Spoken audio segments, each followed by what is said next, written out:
I'm here with Miss Claudia Mitchell. She's running for District 6. District 6, which is what area? That is the area from Mobile Highway, south of Fairview, all the way to Woodley Road, through Fisk Road, and back around through Carter Hill Road. Okay. And why do you want to be on the school board? Well, actually, let me tell you a little bit about Okay. who I am, which that. will tell you why. There you go. Help me interview you, because I'm not great at it. Well, that's what old teachers do. Okay.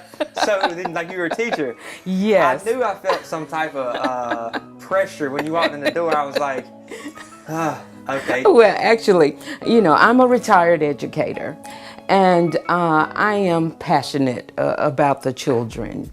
I taught at Floyd Junior High for 17 years, and I was the first Center for Advanced Technology teacher at BTW, and I wrote the curriculum for the Cat Magnet. Wow. And, and that's where we got started. And I know what children can do. I watch kids at Floyd Junior High was a very good school. And, and the students, I had some students who were making A's, B's, C's, and sometimes D's, but I knew that they had potential. Mm-hmm. And I encouraged them when Floyd closed to go to BTW. Mm-hmm. And they went to BTW, and every last one of the students from Floyd who was making A's, B's, C's, and D's sometimes, mm-hmm. they all made honor roll. Wow. And it was because the expectations at BTW was high. That's right. Children rise to your level of expectation. If you have low expectations for children, they'll rise to that low level. But if you give them higher expectations, they will rise to that. And, in our school system, we're going to have to start educating our children for the 21st century. The things that we did in 2000 will not work for these kids today. They've been exposed to so many new things and exposed to technology. And we want to educate them for 2030, not for 2000. That's right. So we have to have things in place that will allow them to take ownership of their education. When I was at BTW, and that was a very interesting experience for me, it was because everything was brand new. And there were things that I didn't know and the children didn't know, because if you think about the Windows 95 had just come out. Mm. Okay, so we went from DOS to 95. That's right. A long time ago.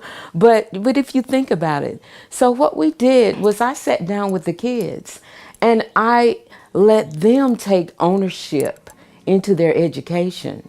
And it was just amazing what they came up with. We found out about a technology competition. One of my students said, I went last year and I want to go this year. I said, well, we'll go. We'll just take some of the projects that we've done in class. Well, actually, we went to the competition and we won 60% of the awards at the competition. Wow. And the next year we won 70%. Mm. And after that, some of the other schools just stopped coming. So then you've been sort of a pioneer in this area for education. Yes. Sounds like it. And it's because I've watched students change, and I know that it can be done. And I see in the Montgomery school system becoming the model. I know that if we work together, we can achieve anything. It's when I see the school board, I see that they're not on one accord. And if you're not on one accord, compromising, not just wanting to have your way every time. But, we do have to compromise a little bit, to get what we really need and to get what's best for the children. I hear so many voices out there, but bickering about this and that. But then there's this silent voice, and that silent voice is the voice of our children. they don't know what questions to ask for a future they haven't lived yet. That's right. So it's up to us as adults to make those wise decisions so that the students can have the life that they deserve, so that they can realize all of their dreams. And that's what I want for our children, and that's why I'm running for school board. Amen. What led you to want to be involved in the school board? Well, I realized that the role of the school board is to set up the framework and set up plans and policies. We set up, the school board set up the plans and the policies so that you're able to govern in the school system. You know, the superintendent runs the day-to-day. And the board is there to make sure that the superintendent is doing what they're supposed to do. And the citizens is there to make sure that the board is doing what they're supposed to do. Gotcha. And they do that by voting for a board that is going to make sure that there are plans and policies in place that will allow their children to get the education that they need. What's wrong with the school board now? From my point of view, I think that the school board needs to learn how to work together better. You know, we need to have some team building going on. And it's not what you do, it's how you do it. They should be the example for our children. We're complaining now about the behavior of our students, but sometimes we really need to look at the behavior of some of our school board members. And that is not what we want to reflect for our children. That's right. Because children learn what they live. If they see the board members behaving in a precarious way, then so will they. They think it's normal. Yeah. And you said you felt God leading you to do this. Yes, this was not on my bucket list of things to do in life. But I just had a feeling in my spirit that somebody needed to do something.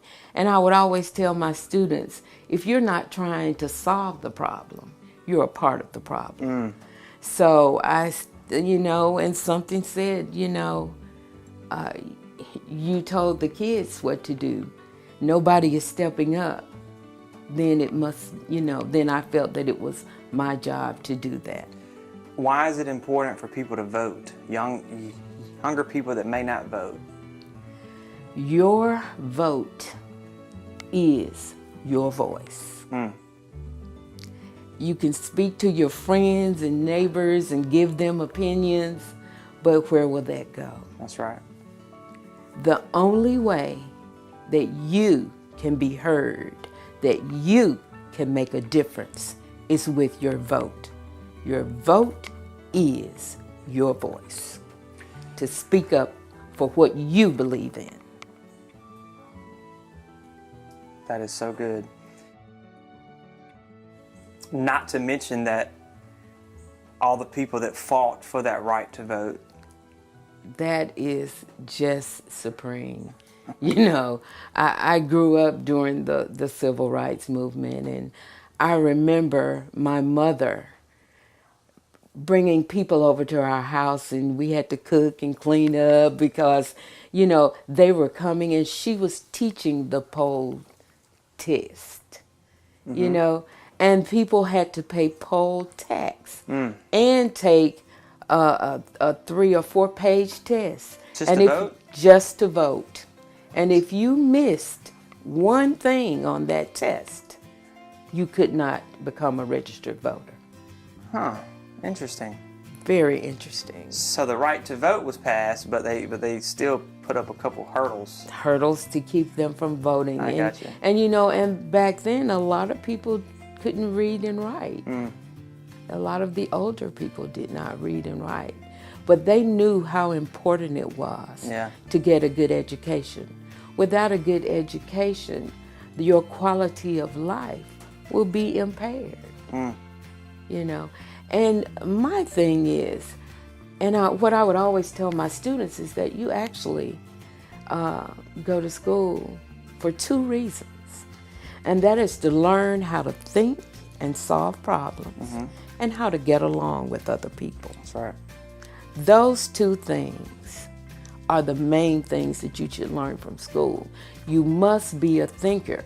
In all actuality, you're really not paid for how hard you work physically, but you're paid for thinking. That's right. You're paid for the CEO makes more than the janitor, who works harder than anybody. That's right. And whose job is the most important in that building, because without him, what would it be? You know. Yeah, that's good. That's so good.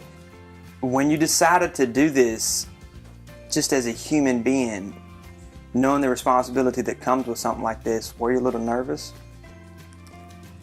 Yes, but you know, my thing is with my faith, you know, I felt like God led me to do this. So I don't have to have the nerves. You know, sometimes when I'm up before the camera and this is something that I haven't done before, and I'm not the seasoned politician, but I think about, you know, whether I have everything I need. For me, I thought about Moses, who had to get up and speak, and he was a stutterer.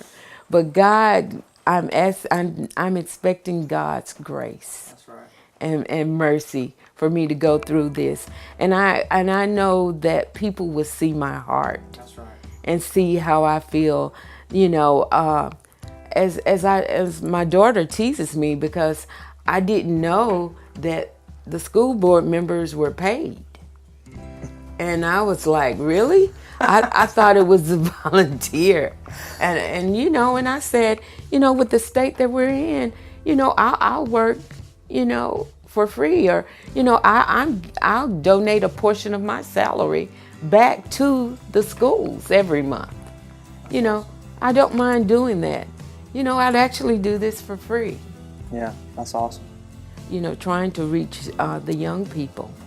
You know, I know I'm a little older, but you know, I love children, and I love being around young people. Yeah. You know, because actually I'm young at heart. There you go. There you go. So when she told you about this interview, how did she describe it? Well, you know, she didn't tell me, because she said, I don't want to make you nervous and tell you what you need to do. The advice she gave me was just go and be yourself. That's it. It's great advice. Did you know it was on a bus? No, I did not. How do you think about the bus? Well, you know, and I like things that are outside of the box, you know. That's what I like. I actually think this is really cool. I like it. And there's a crisis happening in Montgomery, I would say, with the school board and just the education in general. What would you say to encourage those people that may see this that aren't registered voters but need to be? What would you tell them? You know, I would simply say to them that the life of our city depends upon our education system. You know, without a good education system, our workforce will suffer. It is important that the students that graduate from our school system will be workforce and college ready. They have to know those basic skills. And we also need to work on our students' soft skills, their communication, their common courtesy manners, you know, their problem solving and thinking skills. So if you're going on a job, nobody's going to stand by you and tell you to do the same thing. You need to learn how to think and how to take ownership. That's right. And being in Montgomery, this is an awesome city. We have 2 military bases. We have Hyundai. We have all types of companies. We have wonderful hospitals and Alpha Insurance. We have some wonderful things going for us here. But if a person can't find a student who can do the simple, basic things and without being told, then we're going to lose our workforce. We're not going to draw the brightest and the best to this city if our workforce isn't up to the level that they need to be. That's right. But in all actuality, don't. No. I mean, they all have a heart, and no That's matter good. what happens, we have committed to work together, win or lose, Good. whatever. That's good. So that we can move forward in trying to improve the school system, because all of us are passionate about That's that. good. That's a winner's attitude there. So no matter what, we're this is not the end. Amen. Amen. Well, Miss Claudia Mitchell, I hope you win. I'm not in District 6, but maybe I can use somebody's address. Thank you so much. Thank you so much. I hope you can get something out of that. Oh, I definitely can. Thank you so much. Well, it was a pleasure meeting you.